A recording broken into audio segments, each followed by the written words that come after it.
긍정적인 내면 소통이 중요한 이유는 내면 소통은 스타일에 따라서 구분해 볼 수가 있다.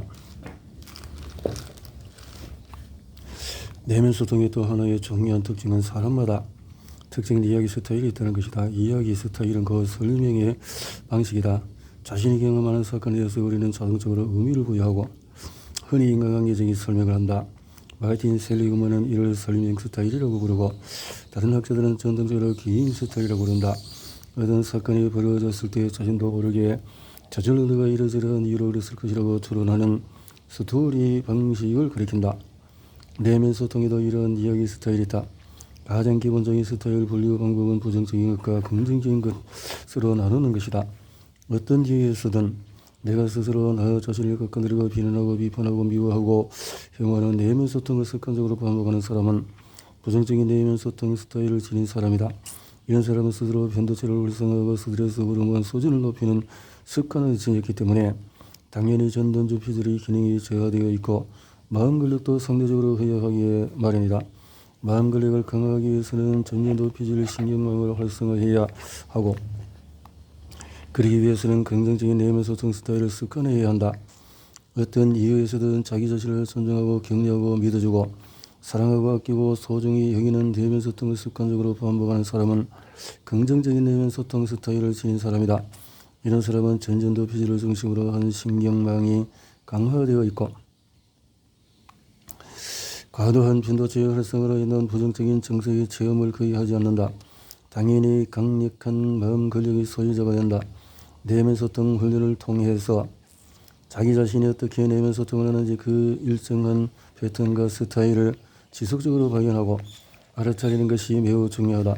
왜냐하면 내가 나에게 하는 스토리텔링 스타일이 곧 나 자신의 생각과 행동과 성격을 결정하고 마음 근력에도 그런 영향을 미치기 때문이다. 내가 나 자신에게 하는 내면 소통에 대해 다른 사람들이 나에 대해 어떤 이야기를 하는가에 대한 내 생각이 반영된다. 다시 말해서 다른 사람들이 생각하는 나의 모습에 대한 일반화가 곧 에고로서의 자아다. 나에 대해 다른 사람이 어떻게 생각할 것이라고 내가 상상하는 것들의 총합이 곧 나 자신이다. 세상을 살아가면서 내가 알게 되고 만나게 되는 모든 사람과의 관계에서 얻어진 습관적인 내면 소통이 곧 나라는 개념을 결정한다. 내가 다른 사람들을 어떻게 생각하느냐에 따라서 내가 보는 내 모습이 달라지기도 한다. 내가 생각하는 타인의 개념이고 자아 개념을 결정한다는 뜻이다. 내 삶이 나에게 해를 끼치는 사람들로 둘러싸여 있다고 생각하면 나는 방어적이고 폐쇄적이고 두려움으로 가득 찬 자아를 형성하게 된다. 주변 사람들과 나는 결국 하나의 조화로운 자라고 여기는 사람은 평화롭고 행복하며 건강한 자아를 만들어간다. 주변 사람들은 부정적으로 생각하는 사람을 결국 스스로 그래 악순환은 마음 근력을 한없이 약하게 만든다. 주변 사람들과 끊임없이 인간관계 갈등을 겪고 있다면 마음 근력이 허약하다는 확실한 증거다. 타인과의 관계는 나의 내면 소통에 투영된다. 주변 사람을 무시하고 깎아내리는 사람은 스스로 자기 자신을 비하하고 비난하는 경향도 두드러진다. 타인에게 적대감을 느끼는 사람은 자기 자신을 미워하는 사람이기도 하다. 타인에게 용서하지 못하는 사람은 자기 자신에 대해서도 늘 가혹하다. 타인을 존중하지 못하는 사람은 자기 존중심도 낮다. 타인을 사랑하지 못하는 사람은 자기 자신도 사랑하지 못한다. 타인을 이익을 얻기 위한 도구로 생각하는 사람은 자기 자신 역시 특정한 목적을 위한 도구만 생각한다. 소통 능력은 건강한 관계를 맺는 능력이다. 그리고 건강한 관계의 핵심은 존중이다. 타인을 존중하는 능력이 소통 능력의 핵심인데 타인을 존중하는 것은 곧 자기 자신에게서도 존중심을 지닌다는 뜻이다. 자기 자신에게 스스로 자부심을 느끼고 존중할 수 있는 사람이 다른 사람도 존중할 수 있다. 존중에는 경외심이 담겨있다. 무언가 나를 넘어서는 어떤 것을 느낀다는 것이다. 나보다 더 큰 어떤 것을 인정하고 받아들이는 마음가짐이 경외심이다. 눈에 보이는 외양을 넘어서는 더 큰 무언가를 발견하는 마음가짐이 존중심이다. 존중은 그래서 다시 보는 것이다. 존중, 리스펙트. 내 안에서 나보다 더 크고 위대한 어떤 존재를 깊이 느끼고 알아차리는 것이 자기 존중의 마음이다.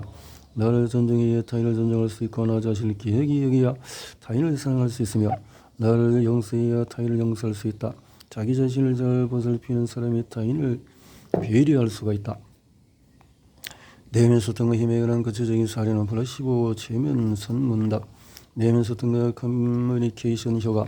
모든 소통은 결국 내면 소통을 통해서 완성된다. 다른 사람의 말을 듣고 이해하는 과정은 내면 소통으로 완성이 된다. 그래서 같은 말을 들어도 사람마다 다르게 받아들일 수밖에 없다. 모든 커뮤니케이션이 본질적으로 미스커뮤니케이션일 수밖에 없는 이유도 내면 소통 때문이다. 의식으로 펼쳐져가는 소통은 내용적인 질서 때문이며 메시지는 외부에서 들어오고 고정된 실체라기보다는 일종의 생성 질서이기 때문이다. 소통의 본질을 이해하기 위해서는 기계론적인 세계관을 벗어나야 한다. 모든 형태의 커뮤니케이션에 주어지는 정보는 생성 질서를 지닌 능동적인 정보다.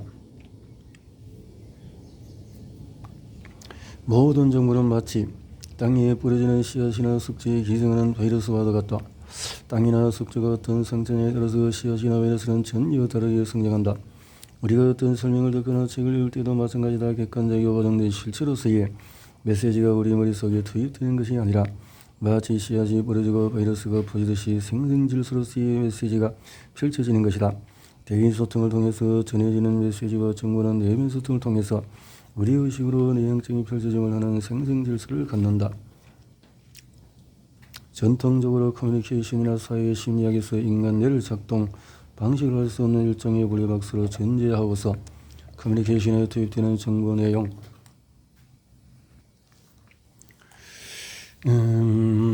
광고의 홍보 효과, 여론 형성의 과정 등에 대해서도 내재적인 질서와 생성 질서의 관점에서 접근할 필요가 있다. 커뮤니케이션 역할을 다루는 대표적인 이론 중에서 2단계 유통 이론이 있다. 매스미디어가는 미디어의 수용자에게로 전달되는 경로에 의해서만 결정되는 것이 아니라 매체의 메시지를 전달받은 수용자가 다른 사람들과의 대화를 통해서 간접적으로 전달하는 메시지 내용에 의해서 완성된다는 이론이다. 매체에서 시청자나 독자에게 직접 전달되는 것이 첫 번째 단계라면 매체를 소유한 사람들부터 다른 주변 사람들에게 간접적으로 전달되는 것이 두 번째 단계다. 이 두 단계를 모두 살펴봐야만 매체 효과를 제대로 파악할 수 있다. 나는 여기에 한 단계를 더 추가해야 한다고 믿는다. 사람에게서 사람에게 전달되는 메시지를 스스로 해석하고 생각하고 대내는 내면 소통의 단계도 고려되어야 진정한 의미에서의 매체 효과 전반을 살펴볼 수 있을 것이다. 혹은 어떤 스타일의 스토리텔링을 하느냐에 따라서 메시지는 상당히 다른 방식으로 처리할 수 있다. 따라서 우리는 3단계 유통 이론의 가능성을 생각해 수 있을 것이다. 앞으로의 커뮤니케이션은 매체에서 사람으로라는 1단계와 사람에서 사람으로 2단계 그리고 사람에서 내면으로라는 3단계까지 드러나는 학문으로 거듭나게 될 것이다. 3단계 유통 이론은 미디어를 확장한 덴마크 브랭키 모델로 파악함으로써 매스 커뮤니케이션, 대인 커뮤니케이션, 내면 소통을 하나의 모델로 통합적으로 설명할 수 있을 것이다. 이러한 새로운 이론적인 틀에 기반해서 사람의 생각, 태도, 여론, 행동 등에 효과적으로 영향을 미칠 수 있는 새로운 커뮤니케이션 전략의 수립도 가능해질 것이다.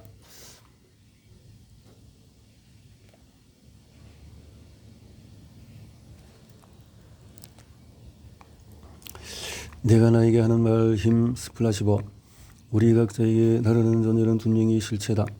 물론 내 기능에 장애가 생겨서 자의식이 제대로 작동하지 않을 때 발생하는 코타르 증후군과 같은 특이한 정신질환을 앓는 사람은 자신이 존재하지 않거나 이미 죽었다고 확신한다.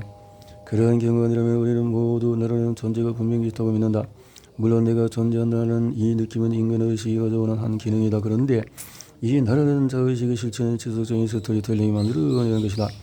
앞에서 살펴보았듯이 감각 상대들이 처리해서 올리는 다양한 종류의 감각 정보들을 종합적으로 인식하고 그에 따라 주어진 환경에서 다양한 의도에 기반한 행위들을 수행하기 위해서는 지속적인 의미 부여와 스토리텔링이 필요하다.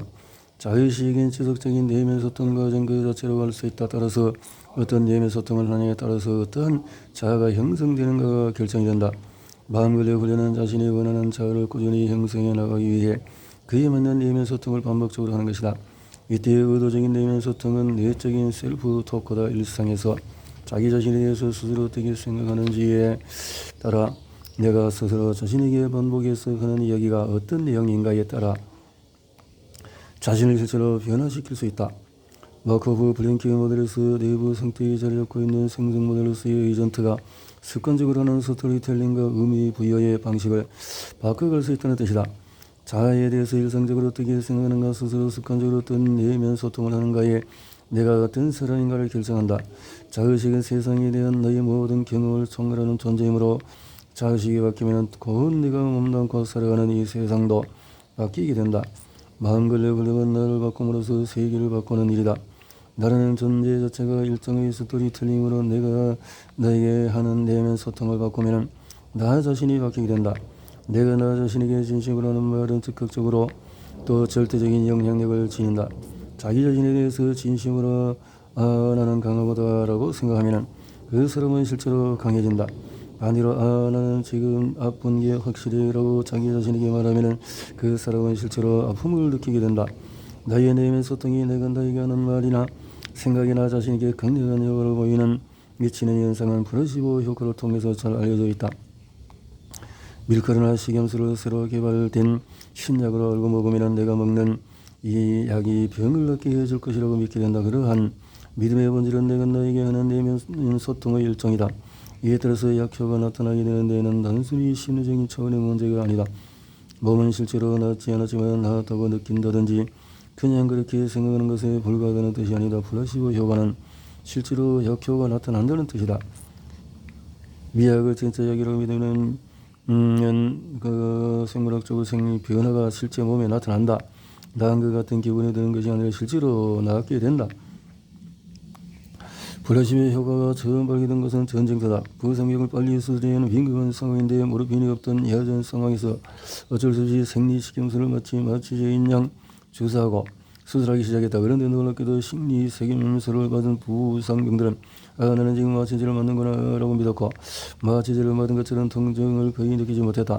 통증을 비롯해서 모든 감각 정보는 몸을 통해서 내가 능동적으로 처리해내는 것인데 뇌에서 나는 지금 마취되고 있다라는 내용으로 셀프 토크를 하면 실제로 통증을 느끼지 않게 되는 것이다. 그 후로 플라시보 효과에 관한 과학적인 연구가 쏟아져 나왔다. 통증만으로부터 암치료에 이르기까지 다양한 효과가 있다는 사실도 발견되었다. 플라시보는 이제 모든 신약 개발의 견고한 기준이 되었다. 신약의 효과는 신약을 먹은 사람과 먹지 않은 사람을 비교해보는 것만으로도 확인해 볼 수가 없다. 신약을 먹고 병이 난 사람이 약의 효능 때문인지 플라시보 효과 때문인지 알 수 없기 때문이다. 모든 신약은 효과를 인정받으려면 플라시보보다도 통계적으로 유의미한 정도로 더 높은 효과를 입증해야 한다. 그런데 이것이 쉽지 않다. 특정 만성 질환을 앓는 환자에게 신약이라고 하면은 진짜 약과 가짜 약을 무작위로 처방해 준 뒤의 효과를 비교해 보면은 둘 다 비슷한 정도로 호전되는 경우가 많다. 심지어 플라시보가 더 높은 효과를 보이는 경우도 매우 흔하다. 모든 신약은 플라시보를 이기는 것이 큰 과제다. 인간이 개발한 약 중에서 플라시보가 가장 효과적이고 부작용도 없는 안전한 만병통치약이라는 우스갯소리는 단순한 농담이 아니다. 이와 같이 약의 효과나 처치 효과를 설립하는 실험은 대부분 이중 맹금을 한다. 환자의 의료인 모두가 투여되는 약이 진짜인지 위약인지 모르게 하는 것이다. 이중 맹금 실험에서 아무런 약효도 없는 생리식염수가 모르핀 이상의 효과를 나타났다. 어금니를 받지 않은 치과 치료를 받은 환자들은 무작위로 도서에서 이런 효과가 있었다. 플라시보 효과는 내가 지금 복용하는 약이 효과가 있을 것이다 라는 믿음의 결과다. 유명한 경제학자 댄 에리 얼리 연구팀이 진행한 플라시보 실험에서는 표시된 가격 자체가 약의 통증 완화에 효과가 미치는 영향을 살펴봤는데 피험자 모두에게 플라시보를 먹게 하면서 한 집단에는 최신 진통제라는 설명서와 함께 한 알의 가격이 $2.50라는 가격표가 붙게했고 다른 집단에는 모든 조건은 똑같지만 한 알 약의 $0.10로 할인된 가격표가 보이게 했다. 모든 피험자에게 약의 복용 전후에 각각 손목에 전기 충격기로 통증 자극을 주었고 약을 먹기 전과 비교해서 약을 먹은 후에 통증이 얼마나 감소한 것을 보고하도록 했다. 정성 가격 $1.50로 본 집단에서는 85.4%가 통증 완화를 보고했지만 할인 가격인 $0.10 가격표를 본 집단에서는 61%만 통증 완화를 보호했다. 약은 비쌀수록 혀가 더 좋을 것이라는 통념이 반영된 결과로서 자기 자신에게 하는 내면 소통의 내용이 그 플라시보 효과의 본질임을 시사한다. 플라시보.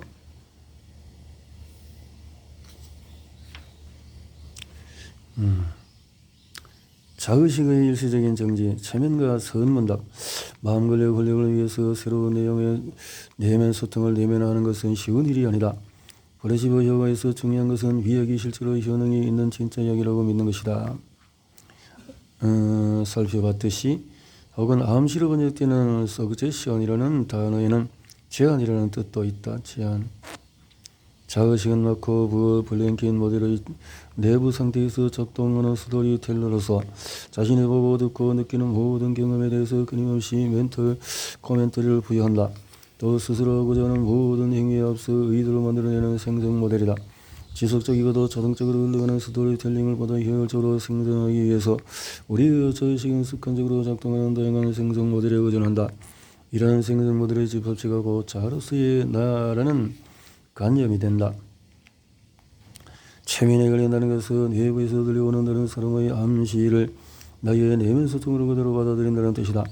외부에서 주입되는 스토리텔링을 나의 생성 모델로 그대로 받아들일 가능성을 높이기 위해서는 내면에서 작동 중인 생성 모델의 스토리텔링은 잠시 멈추거나 약화시켜야 한다. 이것이 바로 최면에서 말하는 유도다. 암시에 잘 걸리는 사람은 평소 자의식의 스토리텔링이 덜 고정되어 더 유연한 사람이라고 할 수 있다. 체면에 걸렸다는 것은 외부에서 주입되는 타인의 스토리텔링이 그대로 나의 내부 상태에 들어 생성 모델의 스토리텔링을 작용하는 상태가 되었다는 것이다. 이러한 체면의 과정을 능동적인 추론 이론의 관점에서 살펴보자. 체면 기법 중에서 잘 알려진 것이 악수하는 척 하다가 순간적으로 체면 상태로 이유도하는 것이다. 처음에 체면술사는 비험자가 편하고 자연스럽게 대화를 나누기 시작한다. 그러다가 비험자에게 자연스럽게 다가가면서 웃는 얼굴로 악수를 청한다. 비험자는 악수가 무엇인지 잘 알고 있다. 그래서 이제 무슨 일이 생길지도 알고 있다. 그의 내부 상태에서는 다음과 같은 스토리텔링이 자동적으로 진행된다. 저 사람은 내게 손을 내밀면서 다가온다. 악수하려는 것이 분명하다. 곧 악수가 시작되는 걸 알아도 이제 내 손을 들어서 그의 손을 깊이 맞잡고 몇 차례 흔들면서 서로의 눈을 바라보고 미소 지으면서 인사를 할 것이다. 이 순간 비험자 내부의 스토리텔링을 무엇이 벌어질지에 대해 자성적으로 확신하게 된다. 의식적인 차원에서 은하니라 감각 상태와 행위 상태에서의 모든 청미의 능동적인 처럼 과정 역시 자동으로 척척 진행된다.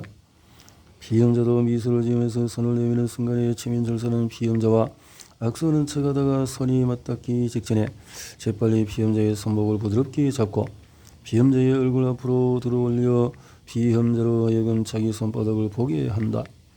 비험자로서는 전혀 상상하지 못했고 경험하지 못했던 일이 순식간에 벌어진 것이다.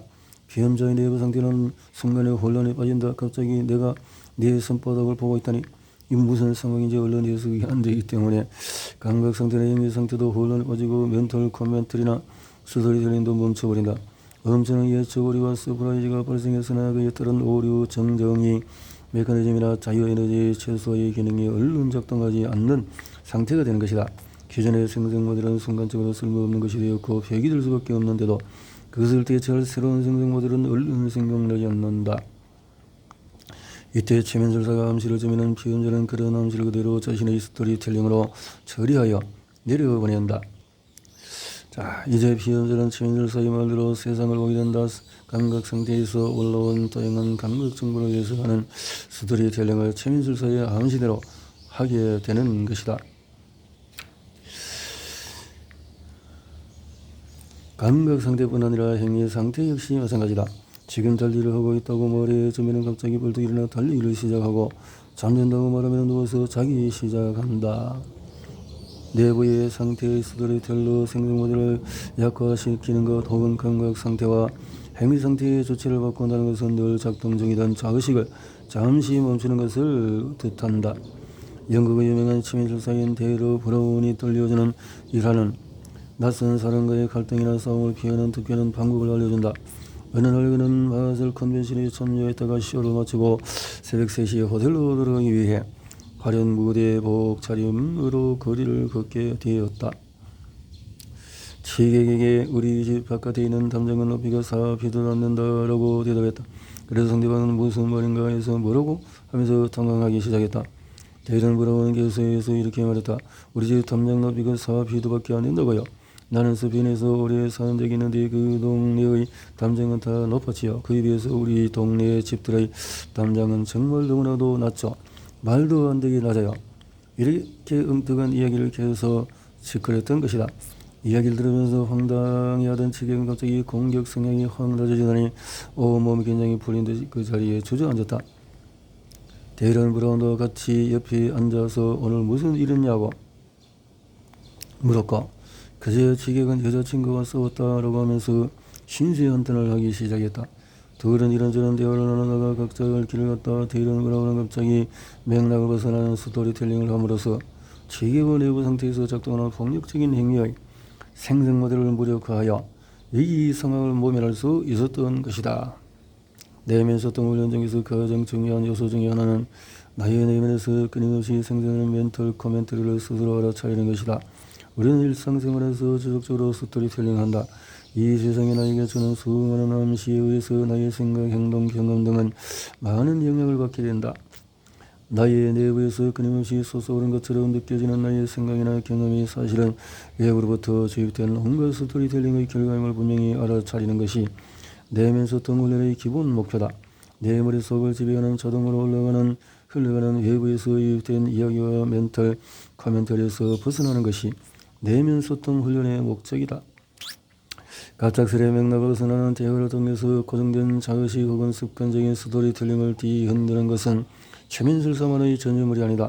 선불교 전통의 핵심인 스승과 제자 사이의 소문답 역시 일상적인 대화 맥락으로부터 갑작스럽고도 완벽한 일탈이라는 방법을 즐겨 사용한다. 예컨대 무엇이 부처입니까? 라는 질문에 대한 동산선서의 대답은 마상거리였고, 무엇이 무위진임입니까? 라는 질문에 대해 임재선생의 대답은 똥 묻은 막대기였다. 이처럼 맥락을 완전히 벗어나는 질문이나 답변은 하나의 짧은 문장이나 다른 어를 압축한 것이 바로 화두이고, 이런 화두를 집중적으로 바라보는 훈련이 간화선이다. 이에 대해서는 11장에 자세히 다룬다. 선문답을 통해서 제자는 문득 깨달음을 얻게 되는 것이 간화선 전통의 핵심이다. 선사들은 제자들과 선문답을 나눌 때 갑자기 고음을 치거나 때리는 등의 비언어적인 소통을 통해서도 갑작스레 맥락 벗어기를 나기를 한다. 말도 안 되는 언행이 말이 안 되기 때문에 제자들의 내부 상태에서 늘 작동하던 생성질서가 순간적으로 뒤흔들게 되고 기존의 생성질서인 자의식이 잠시 자리를 비우는 순간이 생기고 나는 것이다. 이때 제자는 자의 텅빈 자리를 보면서 배경자의 존재를 알아차리게 되며 기존의 고정된 스토리텔링 방식에서 벗어나 텅 비어 있음으로써 참나를 문득 만나게 되는 것이다. 내면 소통 훈련이나 브레시브 체면이나 선문답은 그 목적과 방식은 달라도 내부 상태의 생성질서로 이루어지는 스토리텔링을 잠시 멈춤으로써 기존의 자의 강력한 변화를 가져온다는 공통점이 있다. 체면이나 선문답은 기존의 생성질서를 잠시 멈춰 세움으로써 의식의 새로운 생성질서를 심어주는 기회를 만들어준다. 마음관리의 경상을 위한 내면 소통 훈련에서도 기존의 생성질서를 잠시나마 무너뜨리는 것은 새로운 생성질서를 수립해가는 좋은 방법일 수 있다.